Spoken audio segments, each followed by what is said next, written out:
when I first put in the proposal to write the book, the idea was that I was going to tell my story right at the end. And when I do lots of training and speaking, and if I do share my story, it's always towards the end of anything I do. And so I spend 3 days training with people, and at the end of it, we'll talk about my story. And so that's how I presumed it would work with the book. But actually, as I started writing the book and like the tone kind of came out, it was me going, oh, this is abuse. Oh, we'll have some cake. Let's have a bit of fun. Oh, isn't it funny? Ha, ha, ha. It was like the only way that I can really get away with having quite a light-hearted tone is to assure people early on that, don't worry, like this is my story too. And so it's always been very important for me that my story and my professional expertise are two parts of how I approach this. I think at the minute within the UK, we've seen a professionalisation of the domestic abuse sector, which is very positive in certain ways. But, you know, in the 70s, when groups of women just set up places for women to go, it was all done much, much more in a way that was just supporting women as friends, as peers, as that kind of stuff. And so sharing of stories was much more normal. Whereas in the more recent years, this kind of professionalisation of the sector, it becomes like, oh, those people we do things to. And so it's really important for me to say there isn't this dichotomy between personal and professional. Yeah, so people realise you've been there, you understand what it's like. So could you just briefly explain what happened in this relationship that you were in? Yeah, so I grew up in a Christian home, loved Jesus, was very, as a teenager, was very evangelistic. And so at 17, I met my now ex-husband, and he was same age as me. And I was, thought, oh, he's beautiful. And, he was a Christian. So that's it. Because basically those are the only two things you need as a Christian in terms of relationships. Are they a Christian of the opposite sex? Tick, right? So that's the first box. The second box is don't have sex before marriage. Sex is like a chocolate cake. You put it in the fridge and you stay out of the kitchen, the end. So I was like, oh, I'm sorted, right? He's a Christian, right? Tell him I'm not going to have sex, the end. But actually what Christian culture and youth culture does is it doesn't give us the skills to work out whether somebody's healthy or unhealthy in the ways they're behaving towards us. So when he started pressuring me into sexual activity, I didn't recognise that because I thought all these feelings I was having about being coerced and pressured into stuff, I thought that was because I was betraying Jesus and that somehow that was the problem, that it was between me and God, that there wasn't any problem with his behaviour. Within 6 months, by the time I was nearly 18, I was pregnant. I then married him because that's what you do as a Christian. That's what God wants, obviously, for me to marry somebody who's quite abusive. So I was with him until I was 21, and he was abusive in lots of different ways. He made me think that I was worth nothing, that I was stupid, that I was ugly, that I was fat, that everything that he did wrong was my fault. He regularly cheated on me with and slept with other girls and women, and I just became just utterly decimated by all of this. On occasions, attempted suicide, and it was horrific. And actually, even though he'd professed to be a Christian when I first met him, it emerged he wasn't really. And what happened was that my faith was, the potential of faith was really stripped. So it became a thing that was used to control me, but didn't have the power to save me or liberate me. And so I left him I escaped really after he assaulted me, and my son was born 3 months premature when I was 6 months pregnant at 21. And so I ended up living in a hospital with a premature baby and a 2.5-year-old. And it was there really that I started to discover the God who is everything, instead of this God who just wanted me to do things that were very problematic. How did this experience affect your relationship with God?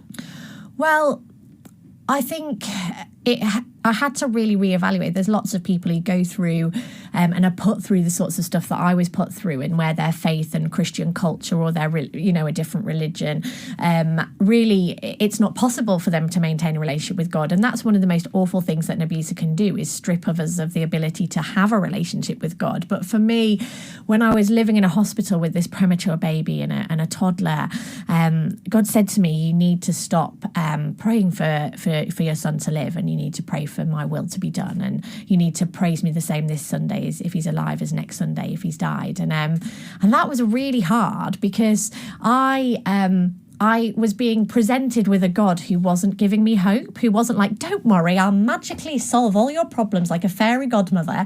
And so it was in that space that I discovered this God who is everything, but only promises his to be there with us. It doesn't necessarily promise that everything will be better. And praise God, my son did survive. He's now 13, and my daughter's just turned 16. And so for me, this experience stripped me of all of my understanding of God, but gave me an opportunity to discover who the living God really is. And that's informed everything about how I lived from that point onwards. Well, this morning, Natalie Collins, author of Out of Control, Couples, Conflict and the Capacity for Change, in studio sharing with us something of her story and her journey of experienced violence in a relationship.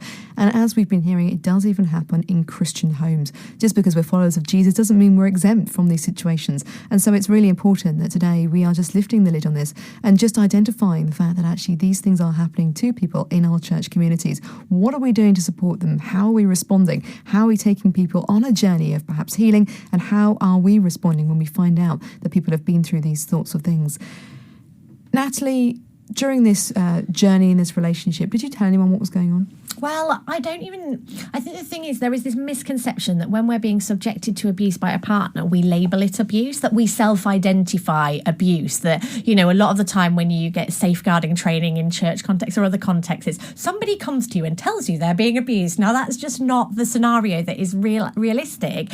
When I was with my ex-husband, I wouldn't have used the term abuse. And I once got referred to a women's aid service, domestic abuse service, and they said, we could give you a space in a refuge. And I laughed in their face almost, because I was like, well, I'm not a woman, so why would I need women's aid? I saw myself as a girl, really. And plus, he's not abusive. There's a few problems and we have a few problems, but that's as much my fault. And, if I didn't wind him up, then he wouldn't be like this. And he's got all these problems from his childhood. And so actually, I didn't recognise that it was abuse until after I left him. Even though there'd been some physical violence, there'd been lots and lots of emotional abuse, psychological abuse, and a lot of sexual abuse. But I didn't have a framework that somebody could be sexually abusive in a relationship. My understanding was sexual abuse was this thing that adults do to children, or that is a kind of stranger thing. This idea that somebody you've married could abuse you sexually, and I think Christian culture doesn't really make space for that within our conversations either.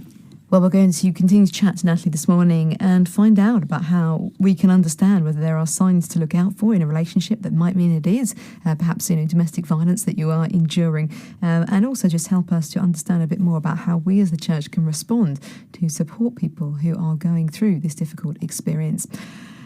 Natalie, a lot of couples will have conflict, will have moments where one of them gets a bit more heated than another. Come the next day, everything's all calmed down. So how can you tell then whether or not a relationship is unhealthy?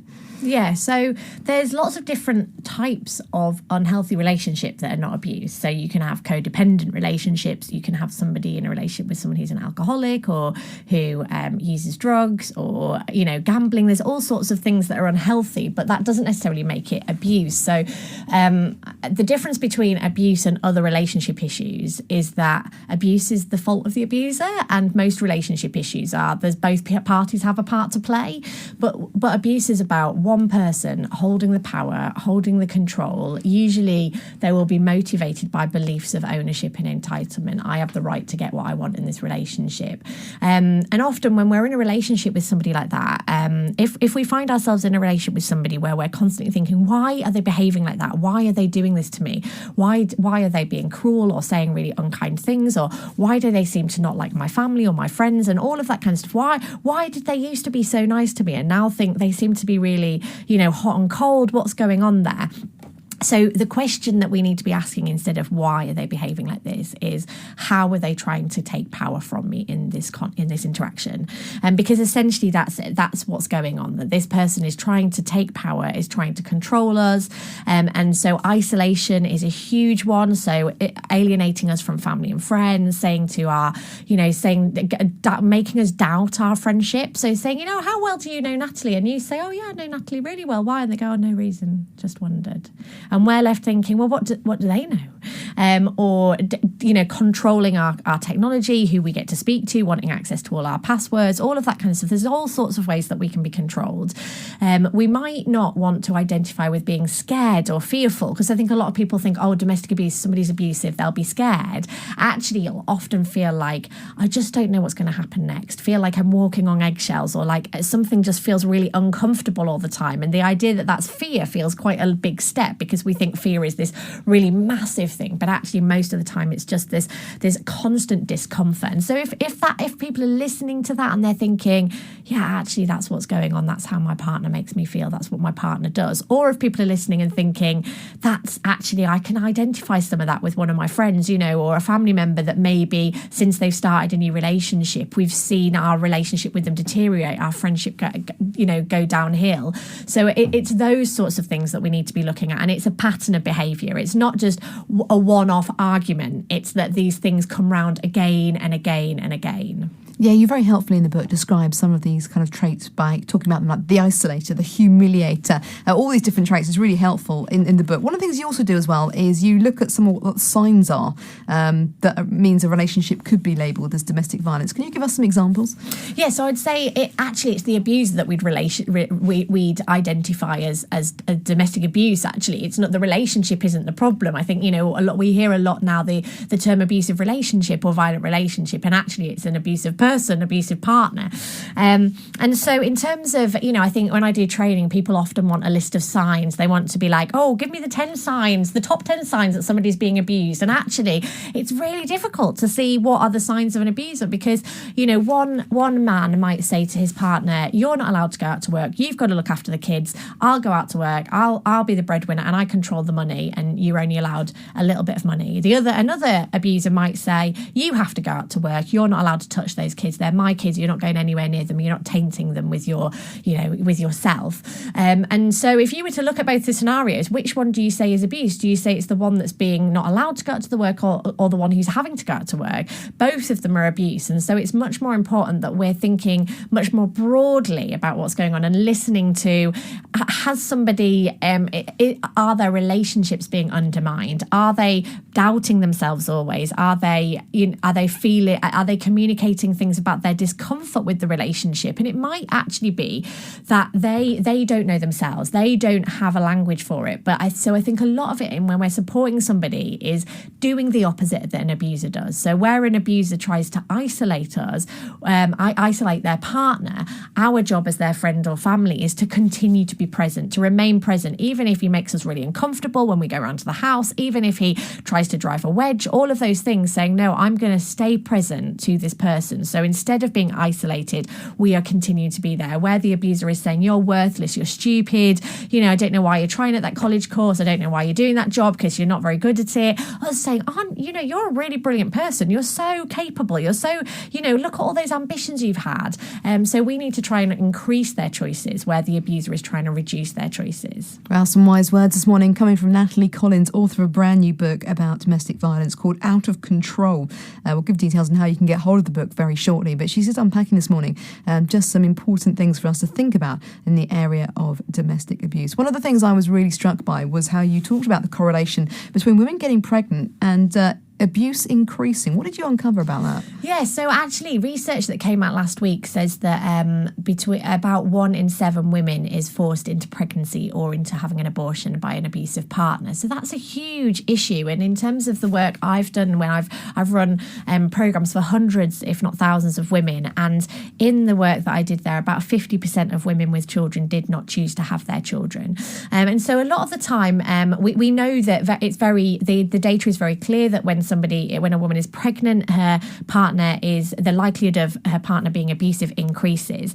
And often people think, that could be quite brutal for people to realise that. If you're totally unaware of this, you might be listening thinking, what? I once did a training, and then when I told the training group about this, one woman said, I just don't understand, why would somebody hurt their partner when she's pregnant? She needs looking after, she needs caring. And I was like, you need to not be on this course. Go and do something nice that doesn't involve knowing about these awful things, because in reality, reality, the reason that somebody increases the abuse when somebody is pregnant, there's a couple of things going on. One of them is that in coercing, manipulating, or forcing someone into pregnancy is part of the abusive behaviour. So pricking holes in condoms, making somebody go on the pill rather than using an implant, flushing the pill down the toilet, lying about being infertile, all those sorts of things. Can be used to coerce or force or raping somebody into pregnancy. And then actually but the reason why someone wants to impregnate us is it then allows them to control us much more easily. We're much less likely to leave when we're pregnant because we want to be with the father of the child. Our society does not smile on women who are single and pregnant. There's a lot of judgments around that. And so part of it, that there's two things that happen. That on the one hand, we're more likely to want to protect our child and maybe fight back. And on the other side, we're less likely to leave. And so this creates a context in which the abuser can increase their perpetration. And so pregnancy is a really important time if we want to be aware of this stuff going on. Natalie, we've had a message through from a listener who's anonymous, and she says this: I've had to put up with my adult daughter's abusive, controlling and manipulative behaviour towards me for years. I've been suicidal. People in church know there's a problem, but I am being offered a way to escape. And if I tell anyone, I'm afraid of being condemned. What would you say to that? It's so difficult, and there's very different dynamics when we look at a relationship with a partner who's abusive than a child, because you can't leave the child, and it's very hard to leave a partner who's abusive. But when we're looking at our child, how do we separate ourselves? It's not like a divorce is going to do it, is it? You can't disown your child, not really. And if this daughter is behaving in controlling ways, it's very hard to end a relationship with someone who's controlling. There is a resource for if somebody has a child who is under 18 who's behaving abusively, Holes in the Walls. So if people are listening to this and thinking, oh, actually, I know a family where there is a child who up to the age of 18 is behaving abusively, that can be a really good resource. There's a website and they've got help kind of services around the UK. So that might be helpful for some people. But for this woman who's got an adult daughter, I think the only way forward really if somebody is being controlled and abused is to put boundaries and steps in place to protect themselves. And that may mean for a period of time having no contact, and it may involve very dramatic changes in our lives. It may involve moving to a new place where the daughter doesn't know where she is, or where a partner doesn't know where they are. It may involve stopping all communication. One of the things that happens is when we're in a relationship with somebody who's abusive, we can become traumatically attached to them, and that's a physiological response. Some people have heard of the term Stockholm syndrome, where when we're in a relation, when somebody's been kidnapped and even though they have opportunities to escape, they don't, because it's about how when we're threatened, our need to maintain attachment is so strong, and that's both theological and science. That we are made for love, we're made for attachment. So it's not necessarily bad, but it means that when somebody's abusive to us, if they've isolated us from other people, the only person we can attach to is them. And so finding a place to go which is away from that person, and potentially for a prolonged period of time, in order to do the healing necessary. And it's very, very painful if it's a child who's behaving controlling or abusive ways, but the steps are the same. It's about separating and being away, distancing themselves from the other person. And I guess in that situation, that is a loving thing to do for the daughter as well, to kind of prevent that situation from escalating. But I would imagine if it's a parent and a daughter, there could be an element of maybe a mother taking on a sense of guilt of maybe I've done something to cause this, and maybe not even realised, feeling like a responsibility to try and patch things up. Yeah, and I think self-blame is a ubiquitous experience if we've been subjected to abuse, partly because we are powerless. When we're being abused by someone, we don't have the power, and so psychologically it is safer to think, oh, it's my fault, I can fix it, I can change it. And like you say, actually, if it is a child, there is this we all feel, I don't know any parent who doesn't feel guilty, but then when you bring in a child who's behaving in very, very toxic and hurtful ways, that guilt and that trauma becomes dramatically worse. And so I think absolutely taking, and I think that for this woman that's contacted the programme, finding people to speak to who are safe, and that might be contact a helpline, because the church isn't always the safest place. That when we speak to somebody somebody in our church, they might say things about, well, you need to forgive, and maybe if your daughter or your partner or your friend or your colleague, maybe if they go to counselling, everything will be better. When somebody is being controlling and when they are being abusive, counselling will not resolve the issues, because the issue is their beliefs rather than their issues, if you like. And counselling might help with lots of things, but it won't stop them being abusive. And so finding people who are trustworthy, but, having a few people, maybe going to someone in the church, but also finding other places to get a few different people who can help. And I guess the National Domestic Violence Helpline could be one place to go, because people are especially trained to be able to understand about these abusive relationships. Yeah, so the National Domestic Violence Helpline is 0808 2000 24/7. So they are very, very oversubscribed. So I think if anybody builds up the courage to be able to ring that number, just be aware that it might take a while. The other thing to do would be, if it's safe to use your phone, if the abuser is not looking at your phone, if so, you might need to go to the library or use a friend's phone. If you Google domestic abuse service and your local area name, you'll probably get a quicker response from your local service than the national helpline. You say something kind of interesting, intriguing, and perhaps even controversial in your book. You say we are all part of the problem and we can all be part of the solution. So what do you mean by that? So the reality is that abusers are not some kind of monsters over there that are separate to the rest of people. We have this idea that an abuser is a monster, and it's a really problematic view, this idea that abusers have abuse tattooed on their forehead so we can all see them. Abusers are our friends, they're our neighbours, they're our church leaders, they are part of our communities. And actually in churches and in families, that's the majority of places where abuse mainly happens in a family context. Only about 10% of those who are raped by a stranger. So actually the reality is we all are part of this situation, that when we see somebody behaving disrespectfully towards a partner, we can either stay silent or we can say, hang on a second, it's not okay to speak to your partner like that.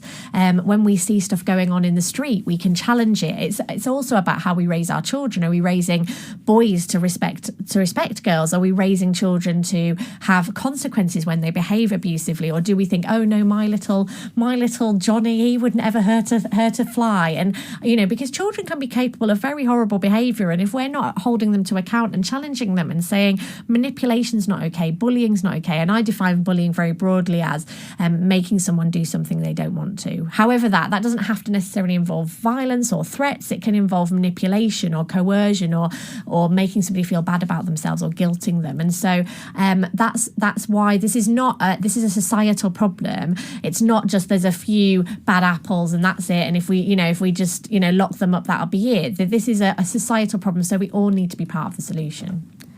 You were very passionate when you were saying it was important for us not to see abusers as sort of monsters over there. Are there provisions in place for people who perhaps listen to conversations like this and think, hang on a minute, I need help because I'm abusive? Yeah, I've spoken at various Christian men's conferences, and one guy came up to me after I'd spoken and he said, I actually recognise myself in what you're saying, and I think I might be abusive, because not all people who are abusive are they think they're right. They think, well, it's totally reasonable for me to behave like this. My partner's not doing as I want her to, or my mother's not doing as I want her to, or whatever. And so actually getting someone to the point where they see that their behaviour is wrong is part of the first step. And this guy said to me, I once threw a chair, and I said, did you throw it at your partner? And he went, oh no, I'd never do that. He said, I threw it at a wall. And I said, well, if you could choose where to throw the chair, you could probably choose not to throw the chair. And so it's one of the most important things to understand is that somebody who is abusive is making a choice. They are not out of control, which is part of the reason the book's called Out of Control, that we think abusers are out of control, but actually they're abusing out of a desire to be in control.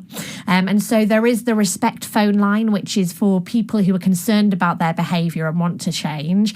And that is 0808 802 40 40. And if somebody's listening and they're thinking, actually, I recognise this in a family friend or in a situation, you can actually contact that phone line as well to say, how can I help this person to change? So they'll be able to advise around that too. So can you give that number again in case anyone wasn't able to jot it down? Yeah, so it's 0808 802 40 40. And if people Google Respect phone line, it'll come up. Well, time has almost beaten us. I've got so many more questions. We're just going to have to read the book, aren't we, to get all the answers. But Natalie, congratulations on writing an important book on an important topic. So Natalie Collins has written this book, Out of Control, published by SPCK. If you search online, you'll be able to get it, or ask your local Christian bookshops to get it, copy in if they haven't already, and do get it. And maybe give it to people who are involved, maybe in pastoral ministry in your church, in leadership, because it's not just people who've been through domestic abuse, is it? No, it's not primarily for, it's primarily for the helpers. So the family members, the friends, the church leaders, the pastoral people, just anybody who's got an interest, or even particularly probably more the people who haven't got an interest. That's the problem. How do you get the book that nobody wants to read into people's hands? And it has been written to be accessible to somebody who's currently being subjected to abuse or has an ex-partner who's been abusive. But yeah, it's primarily to help people to be better helpers. And so I think, every 30% of women will be subjected to abuse by a partner at some point in their lifetime. And all the research we have suggests that's the same within the church. And so we have this is a huge issue. It affects more people than many, many other issues. And so we have a responsibility as Christians, as human beings, to learn more about this. Absolutely. Well, Natalie, thank you so much for coming in today, and thank you so much for all the hours you've put into writing this book. We really appreciate it. Wow, Natalie Collins there, author of Out of Control. Do get hold of it, pass it around your church to make sure that you are equipped and informed.